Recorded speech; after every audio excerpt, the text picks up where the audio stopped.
What's up, you beautiful chuds? This video is probably going to get a bit weird, possibly, because I don't know. It's a video that I felt like I needed to do. I'll talk about why, but it's definitely a different video to what I normally put out. But there's a reason I'm doing it, and as I said, I'll go through it all. But obviously, you've seen the title and the thumbnail and everything of the video that you're watching now. Uh, Stranger Things is finished. With season five, obviously, is out there now. Of course, you know, like everybody in the world, I've watched it to see how the journey ends with these characters we've been on a journey with for now 10 years. And of course, I've watched it all. And this video isn't a review for season five. I'll talk about that a little bit, but I'm going to talk about everything in this video that is Stranger Things that I can, you know, put out there about what I feel about it and the reason I'm doing this video.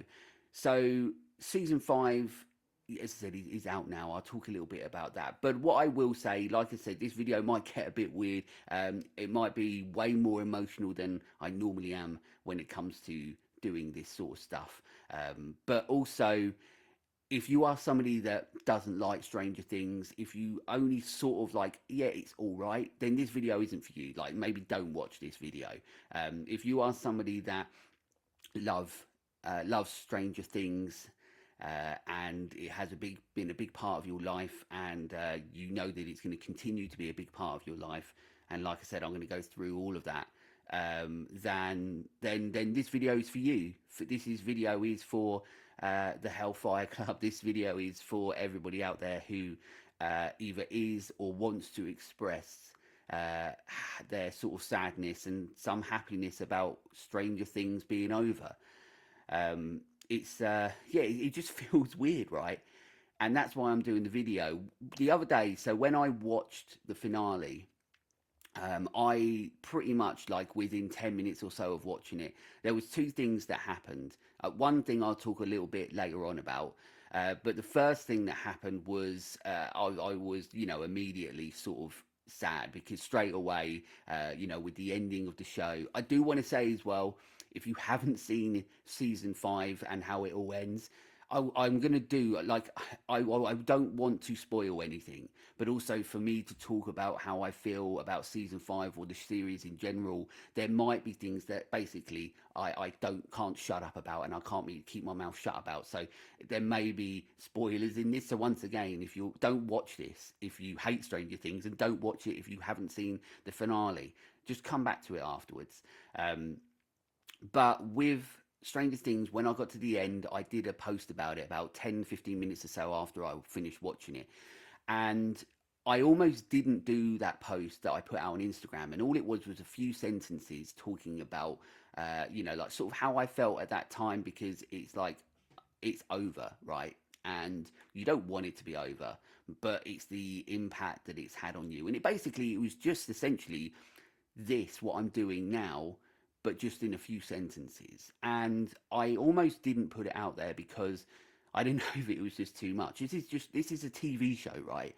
And I didn't honestly want to feel like I was just being over dramatic, like just being a fucking idiot that is putting out a message talking about a TV show saying I'm going to miss it and this is the impact and stuff. Even though everything that I wrote is absolutely true, I didn't know. And also, like, I'm a 40-year-old man, you know what I mean? Like, you know, it is what it is, right? But I did post it.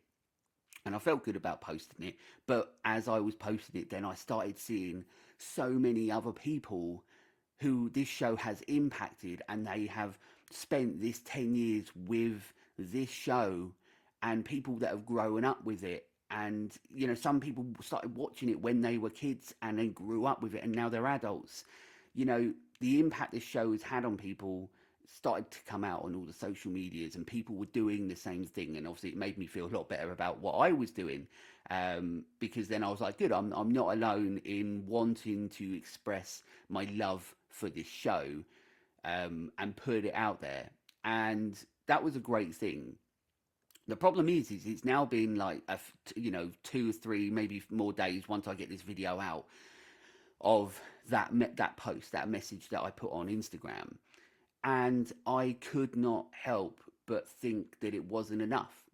So I went from not really knowing whether I should put it out there to feeling like it's not enough, because it's not. A few sentences does not capture how much I love Stranger Things, but also it doesn't really put out there my true thoughts on the impact that it has had on the world, the millions, the billions of people that watch Stranger Things. A few sentences does not really capture how important Stranger Things is, not just to me, but to everyone. So that's why I'm doing a video about it now, rather than a few sentences, because there's still more that I need to get off my chest. So what I'm going to do is I'm going to start really briefly talking about season 5. This isn't going to be a review for season 5. I'm not doing that because this is about Stranger Things as a whole and the importance of it. Stranger Things season 5 as a whole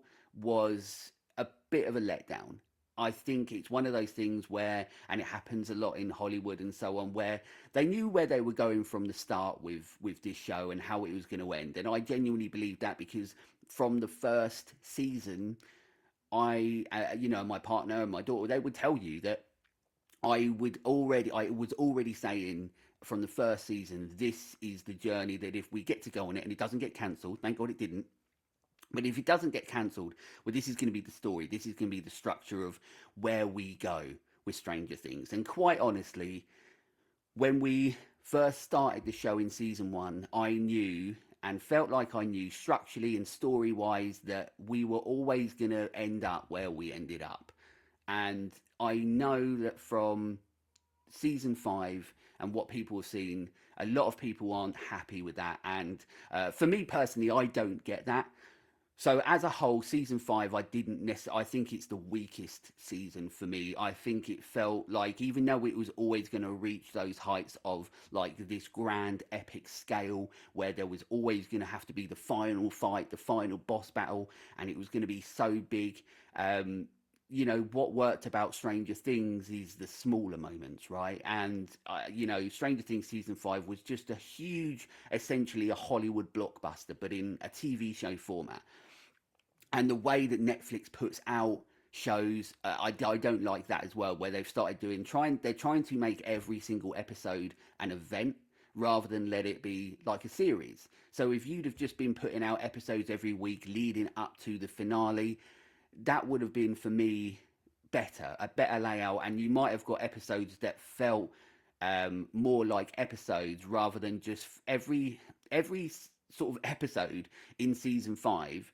They all felt a bit disjointed. It always felt like its own little thing rather than a continuation. And Stranger Things has always felt like a continuation, where Stranger season 5 just didn't necessarily feel like a continuation.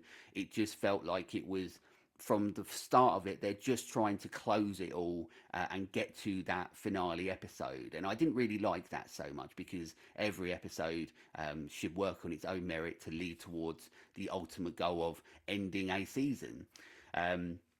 So it did.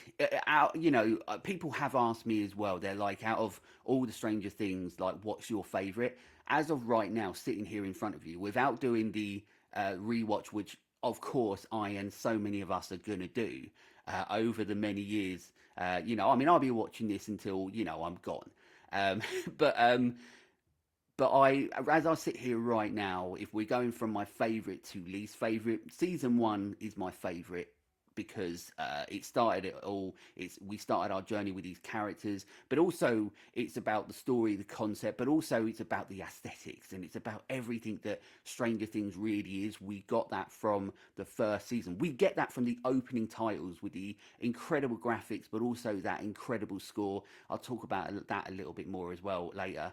But season 1 is season 1. We don't have anything else because of it. And it doesn't mean that everything else after it isn't as good, or it's like nowhere near in comparison. But Stranger Things season 1 really was, it was just something that came out of the blue that was it was perfect, right?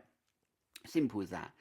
So Stranger Things season 1 is my favorite, but as of right now, sitting here, I would jump to season 4, being my second favorite season, because one, horror is my thing. I mean, it's Let's Talk Horror. I'm not just talking about Stranger Things, it's Let's Talk Horror.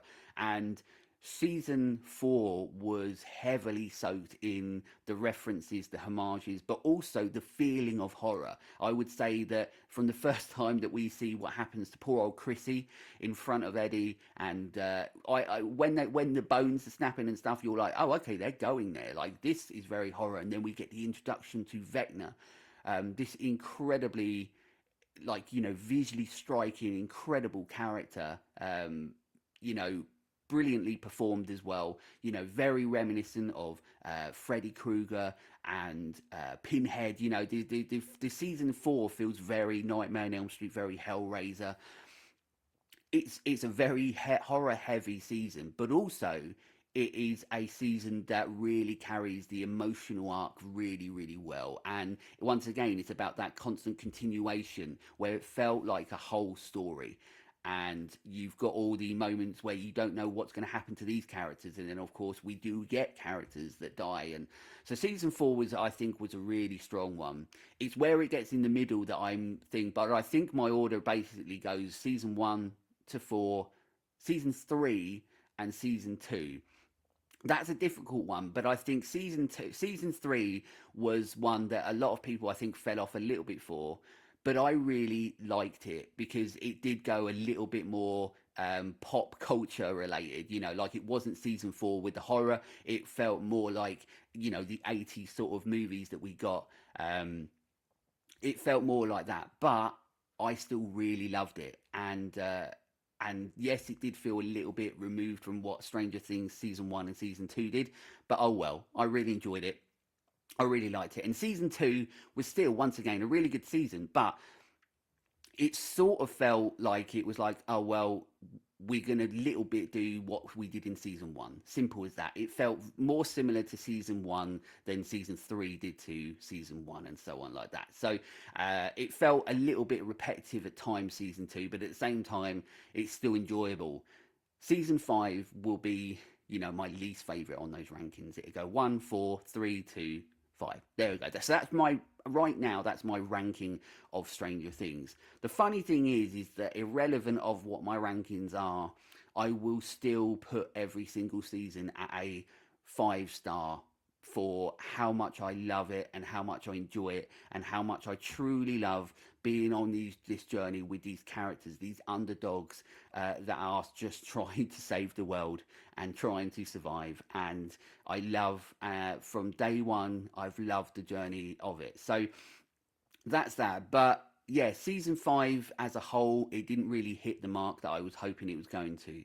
But the finale, and I'm talking about the last, say, 20 minutes, was exactly what I wanted it to be. Pretty much exactly what I wanted it to be. I'm not going to go into details, but there's a moment in season 5, right, where everything is happening and it's all looks like it's going wrong, right? And I'm not going to say what it is. And there's one of these characters with another character, and there is a moment where, with all of this stuff happening, there's an emotional moment where you realize once again that with everything that's going on, with the fact that the world could be ending and they've got to save it, they're still kids.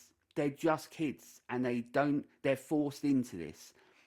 And this is their life, and they've got to save the world, and they're just kids. And there's a moment in season 5 that once again, that really had hit you, and it really had an impact on me, because I'm like, you remember that they're just kids on this journey that they don't want to be on, and they have to be on it because they've got to save the world.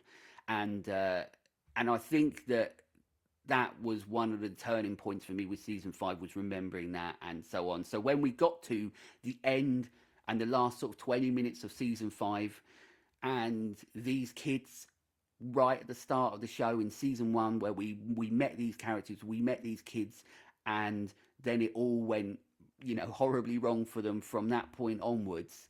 and they've navigated their life through trying to save the world and trying to save their loved ones and so on. This journey we've been on with them, we get right to the end, and we essentially end where it all began. For me, I can't see why anybody else would want anything more than that. If you're sitting there and you're like, well, why haven't they, like, this character died and this character died? I mean, why? Why do they need to? They're kids, you know. That it, none of them need to die. So without going into more detail about anything, I truly loved how season five ended. I don't, as I said, the season itself was a bit disjointed for me. Didn't necessarily have the impact, and there was a lot of very stupid moments where it was more about telling story at that moment in time rather than going, by the way, Vecna's come in and he's going to destroy everything, but we best have a 15-minute conversation where I could be saving myself or other people. It was a bit stupid. There was a lot of things, but once again, it's trying to do what it can to close everyone's story and close everybody's chapter. And I suppose that's one of the disadvantages of having so many characters in a show, which is one thing that the Duffer Brothers have done so well at, because they're so good at writing that they start bringing in these characters. I mean, dipshit Derek, I mean, he's the greatest, right? They're so good at bringing in characters that we're just instantly like, okay, I'm on their side, and I can't wait to see what they do, and I hope that they become an integral part of the story and the structure and the concept and what Stranger Things is. But the problem is the more people that you bring in, when you get to the end, you've got to close their story. You've got to end it for those characters, so you almost get, you know, the send off that they deserve. But you've got to try and do that with, like, everyone, and there's so many characters. So Stranger Things felt a little bit like that, where it was like, oh, okay, well, we've got to finish up this story with this character, and now this character, and now this character. And it meant that we didn't really get to spend as much time doing the things that we probably should be doing with the show. But once again, we got to the end, and for me personally, it was the ending that I wanted for it all.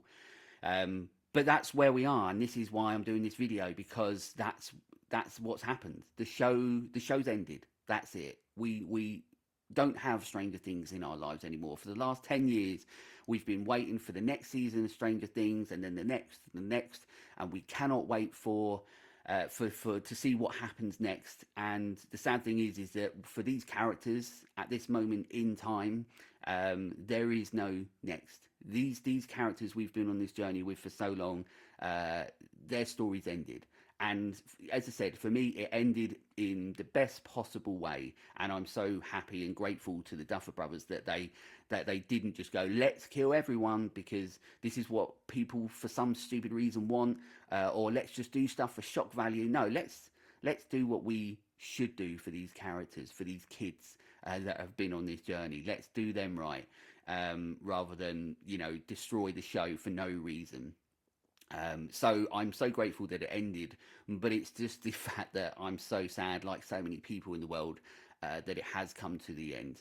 You know, Stranger Things really is a phenomenon. You know, it is something that what's weird is that it is a show that kids love, right? It is, you know, and when you were a kid at like season one and you grow up with it, you know, you loved it. It had everything for anyone to love, but also, unlike so many things now, for people like me, and this is one of the other things that reasons I wanted to do the video as well, is that for people like me who are, you know, old, then when season one came out, I couldn't believe, and I'd never felt a TV show, deliver such an emotional impact on me, because I grew up, you know, in the 80s and the 90s and so on, and this is what I was doing, you know, minus the Demogorgons and Vecna and all the, you know, the Demodogs and stuff. There was none of that, thankfully. But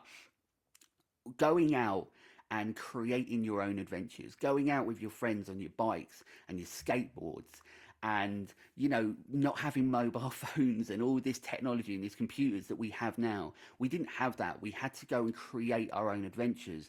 We would go to the back of some of the shops, and we would like go, steal stuff from their bins that they were throwing away, whether it was carpets or car chairs, and the mechanic shops, and the household shops and stuff like that. Anything they had, we would like go around there that night on our bikes, and we would take the stuff because we would want to go to we had like a den, like a fort sort of thing, in one of our parks that was close, and we would go there and hang out and have fun and just have parties, and then we would go home, and we would have sleepovers and watch horror movies. And I remember some of the early sleepovers was like when we watched all the alien movies, like, well, it was like 1, 2, and 3, and I think it was, no, maybe not Resurrection, I can't remember, but we watched Alien, a box set, VHS box set of Alien 1, 2, and 3 back to back in somebody's loft, all camped out.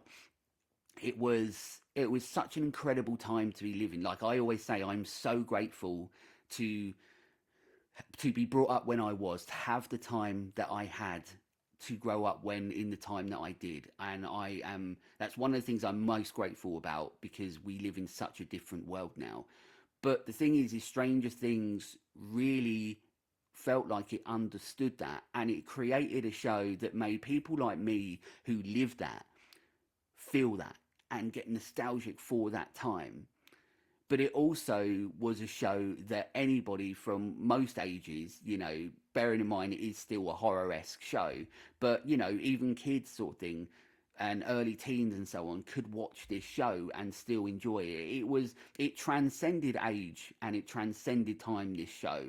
That so many people of all different ages could watch it and get something out of it. And being, 10 years ago, I was 30, I was still, not young, but I connected with it immediately. It was everything that I loved, and it played perfect homages and references to the movies that I grew up watching. And I think that's one of the lasting impacts of something like Stranger Things that I've been thinking about, is like, it's not, because the show is over. It's like a movie, right? You watch a movie and the movie's over. But with Stranger Things, I don't know, because it's been like 10 years of this journey we've been on with them, on with them. Like the fact that it's over, I think like that, it's had even more of this like emotional sort of punch. But the thing is with these old films, from the 80s and 90s, like, like your Gremlins, like Teenage Mutant Ninja Turtles, like Back to the Future, like Goonies, like Jaws, like Night, and then obviously like horror-wise, Nightmare on Elm Street, movies like this, Halloween, John Carpenter's Halloween, like we keep going back to them because of how incredible they are, and how they're timeless. These movies are timeless because they're so good. And I genuinely feel that we have that with Stranger Things. I feel that it belongs, not just because it's set around the time of a lot of those movies that I just mentioned, and it sort of fits itself in between that. When you talk about Back to the Future and Gremlins and movies like that, well, you can start talking about Stranger Things within that world. But even though it's a modern show made within, within the last 10 years. But I do, and I think that's one of my sort of like ways that I'm sort of dealing with it, is that knowing that it's always going to be there. And it's always something that I am going to want to watch. And in fact, when I watched season 5 and got to the end of it, as soon as I turned it off, I was super sad, but I couldn't wait to start watching it all over again from the start, to go back on this journey with them. And in time, I will do that. And I almost did it immediately straight afterwards. I was like, let's just start watching it all over again. But I just, you get to season 5 and you're like, well, I've just watched it. So, yeah, so it's not gone. It's always going to be there as long as we've got Netflix, and as long as, they keep it on there, which hopefully they do. We're always going to have Stranger Things, like we always still have these movies that we keep going back to, the ones that I've mentioned throughout. We keep going back to those movies for a reason. So just because Stranger Things is over, it isn't gone. We can keep, throughout our lives, keep going back to experience this incredible journey, this incredible phenomenon that Stranger Things was. we can keep going back to it. It hasn't ended. The show is ended, and these characters' journeys have ended. But the phenomenon that is Stranger Things hasn't, and the way that we feel about the show is never going to change. Because it's finished, it doesn't mean that we go, well, now I hate it. Now I never want to see it ever again. I just want to continue to love and continue to enjoy everything that is Stranger Things for the rest of my life, and I will. I mean, literally, you can see I'm sitting here. I've got so much clothing. I've got this T-shirt, this hat behind me. Here, you can see I've got this Santa Cruz limited edition Stranger Things skateboard. Down here somewhere, I've got like 4 or 5 Stranger Things books. I've got so much Stranger Things stuff, because I love it, and I want the stuff. And in fact, there's actually something that hasn't arrived yet, which is really bloody annoying, and it's for display in the room. That's for Stranger Things, but it hasn't come yet, which is annoying. But oh well. But I'm always going to have this stuff, just like everything else in this room that is part of my life, that is part of what helped create me as a person.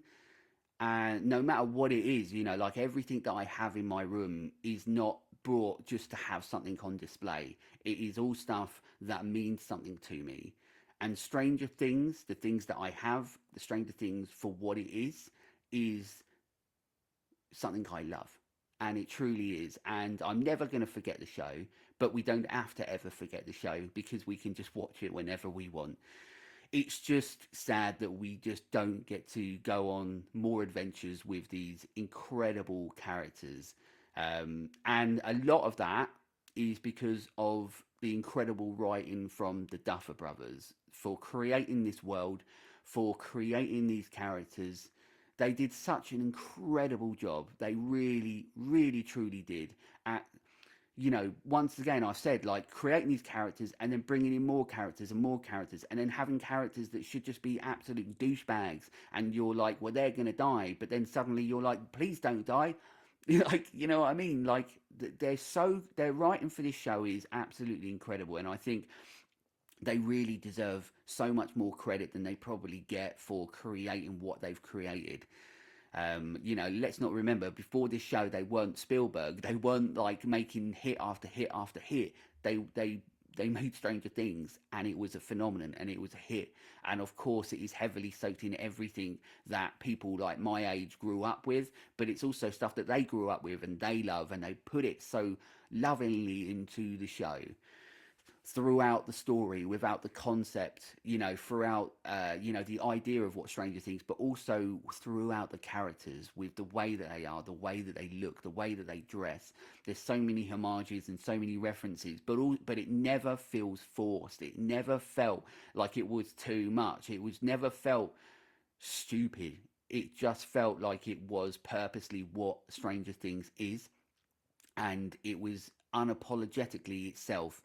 And I don't know, it sucks that it's gone, but at the same time, it is what it is. And of course, you've got the absolutely incredible cast that nailed fuck everything, like everything. They're so good, and one of the main reasons why we continue to enjoy this, and the characters have become iconic characters throughout the world, where people have got posters and pictures, and they cosplay as all these characters.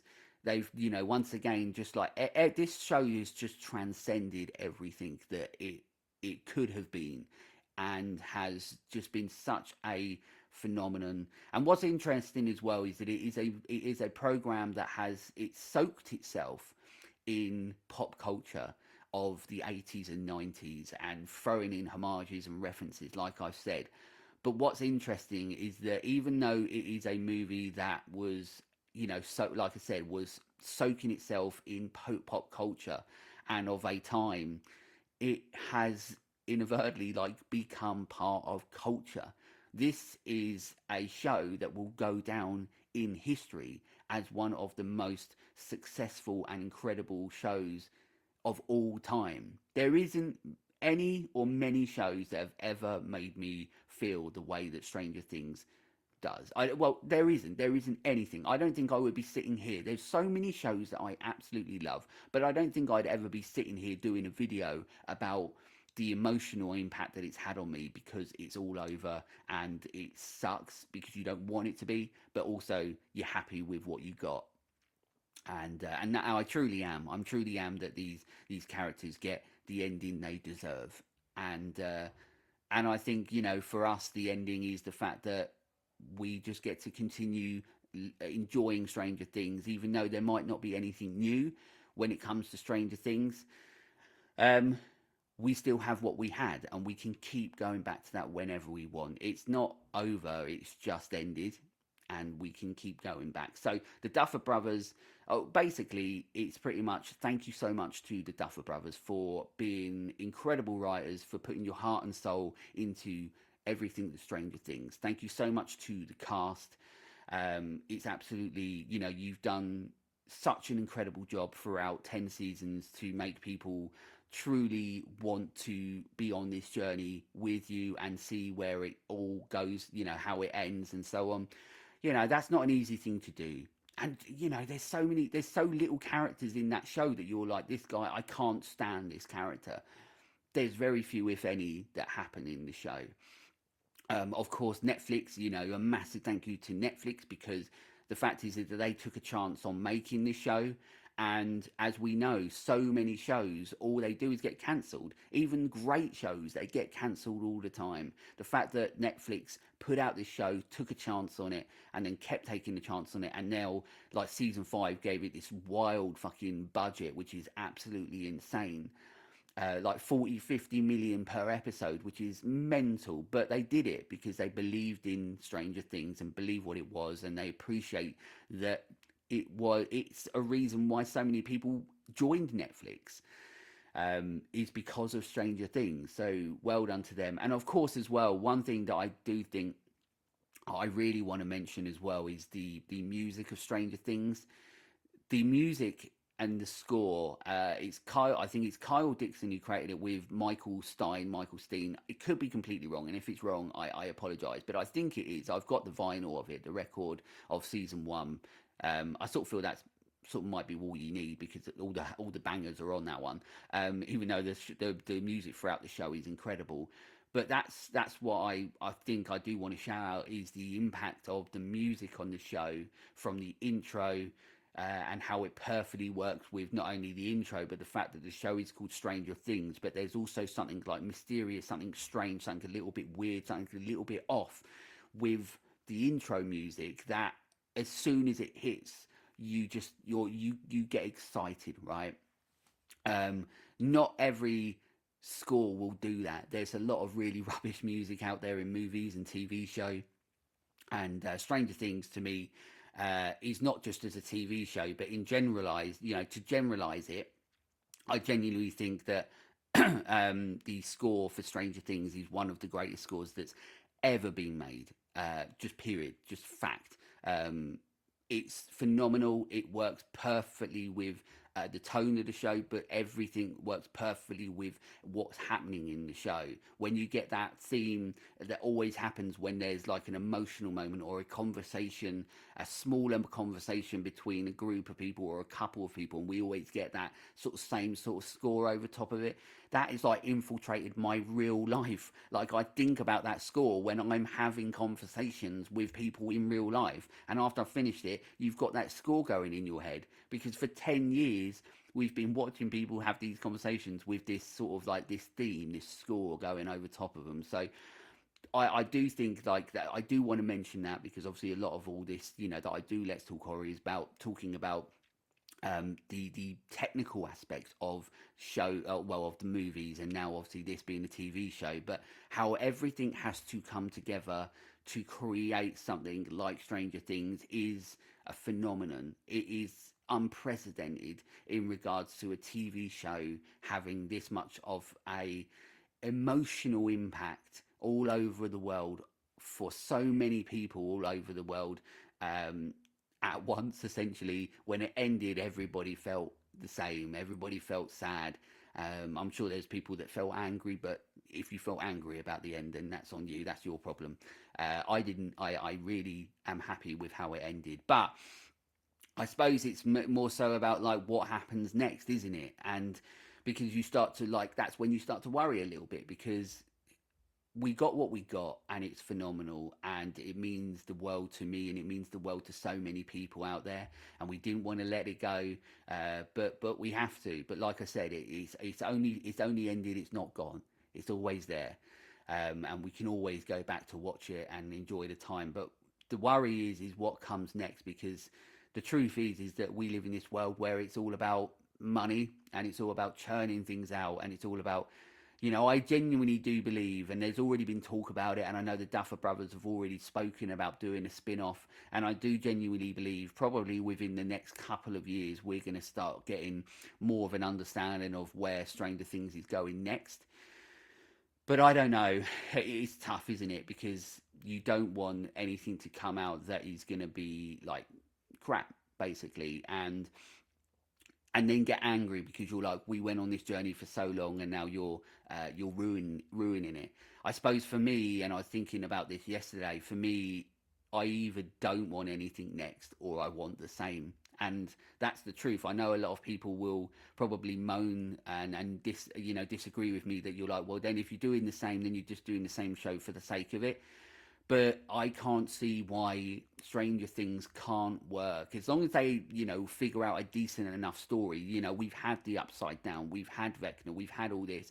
If they can figure out a structure, a story, a concept, an idea that works, there's no reason why we can't just follow a new group of characters in now the early 90s, where now we get a slightly different aesthetic and we can still use the same sort of music, and have that same sort of score. We still feel like we're watching Stranger Things. We still have that emotional connection with Stranger Things, but we're following new characters in a different decade, and it's still the same sort of thing but different. But for me personally, I will still enjoy that as long as we get characters that are great and written and performed the way that we got with Stranger Things.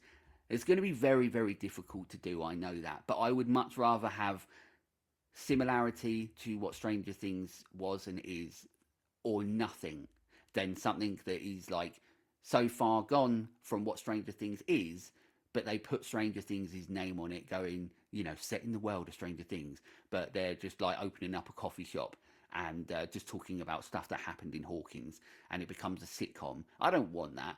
I would much rather have the same thing with people in a different decade on a journey, like we've already got with Stranger Things, because we know something's going to happen. So we might as well try and get the best out of what is always going to happen. That Netflix is not going to let Stranger Things go, and of course we do have the animated series as well coming out, which is like, animated CGI, whatever it is, where it's set between, I think, season 2 and 3. So we are back with like 11 and everyone in the gang, and it's set between season 2 and 3 with some adventures in there, which is already an indication that Netflix is just not going to let Stranger Things go. And the problem with that, and we see it all the time, that if you don't let things go, you tend to destroy things. And I don't want that for Stranger Things. So for me personally, where does it go? For me, I either want nothing and we can continue to enjoy what we had forever, or if it and when it's going to happen, and it will, I would just much rather the same. As much as people don't want that and disagree with it, for me, I think putting the same sort of show, as long as you've got a good core idea and concept, putting the same sort of show with a different cast that we can hopefully enjoy our journey with, and set in, say, like the early 90s and stuff. I still think that it could be really fun. I still think that anybody that loves Stranger Things can still fall in love with something new, because it has the similarities to what we've already had. I don't want them to create something that is nothing to do with it, but then say, by the way, it's set in Hawkins, or it's set in Stranger Things, and so on. It's set in this world, but it is what it is, right? So there we go. I think I've sort of got pretty much everything I wanted to talk about. I've it's just a massive thank you to everybody that has um, created, gone into creating, and gone into creating what Stranger Things is, from the writing, from the technical aspect, the technical side of it. The show is such a beautiful show. It truly is. The performances, the characters, the score, just everything that goes into Stranger Things, quite honestly, has been perfect. And the journey we've been on has been a wild, wild ride, and I have enjoyed every single moment of it. Whether there was, moments where it wasn't as good as other moments, you're gonna get that. But in total, we went from these kids playing Dungeons and Dragons, these underdogs who have to save the world, and we get to the end, and I won't say really what happens, but for me, we got the ending that not only we deserve to be on, because we've been on this journey with them, but the journey that they've been on, the characters deserve it. They all deserve the ending that we got, and I'm happy about that. But it's just sad that it's over. So there we go. I'm not going to talk anymore. I think I feel like I've got everything off my chest now. I'll probably think of more things that I wanted to say. But a massive thank you to everyone that was in the process, that created Stranger Things. A massive thank you to this incredible Stranger Things community that are coming out and talking about how important and how important the show is to them, how it has changed their lives, and how it's become part of their lives for now 10 years. It's insane, and it's a phenomenon, and it probably will never be repeated, and it will never be the same, and life will never be the same without Stranger Things, unless they destroy it, or we get what we want from it, or what I would like from it. I think there's only one logical way to continue Stranger Things for it to work, like I've already said, and I would rather them do that than or nothing. Um, but yeah, it's sad. It's sad that it's over. But like I keep saying, the show is ended, but Stranger Things isn't over. And I'm not talking about what comes next. I'm talking about the fact that what we had was so important, so integral, so incredible. But at least we get to go back and sit there on our own or with our families and go through it all again whenever we want. It's just right now, we know that the journey for those characters that we've been on for so long is over. And I think that's the hardest part, is that we don't get to be that, we don't get to have that window into their life, so to speak, at anymore. We know sort of where they go in life, and where they go in life is what they deserve, because they saved the world, right? And these underdogs, and everybody loves an underdog story, right? And the fact that these kids, these underdogs, have to save the world, and they get the ending they deserve, and I think we get the ending we deserve as well. So there we go. Hopefully, as I said, hopefully that's everything that I want to talk about. I've probably forgotten stuff, but it is what it is. And honestly, I encourage other people, if you feel like you haven't done, you haven't sort of spoken out loud about the things that you want to speak about Stranger Things, I encourage you to do it. Whether that is through a message or a video. If you can do video, I think it's more cathartic, so to speak, in a way. You get more off your chest, and also probably no one will watch this. So it's, it is what it is. It's essentially me just giving myself my own Stranger Things therapy session, I suppose. But it's nice to get things off your chest. If you keep thinking about these things over and over again, they become more of like a burden. They become more of a pain, and it's nice to get things off your chest. And one of the things I needed to do was talk about how I truly think about Stranger Things, and how honestly I'm gonna miss it. I really, really am. But I can still just watch it all over again, and that's it. But I'm always going to love it. It's always going to be a huge part of my life. It's going to be a huge part of my family's life. It's the first series that we watched, first ever series we've watched with my daughter, all the way, all of it together. So it's always going to have, I'm always going to have that connection with Stranger Things, and my daughter is going to have that connection with Stranger Things throughout our life. We can look back at it when we're old and say, remember when we watched Stranger Things together, and you know, it's created a moment for me and my daughter and my family. So it's another thing to thank this incredible show for. Um, but there we go. Stranger Things. You've been a huge part of my life, and I thank you for it. Um, but yeah, sad that it's gone, but it's never really truly over, right? But the Hellfire Club um, will live on forever.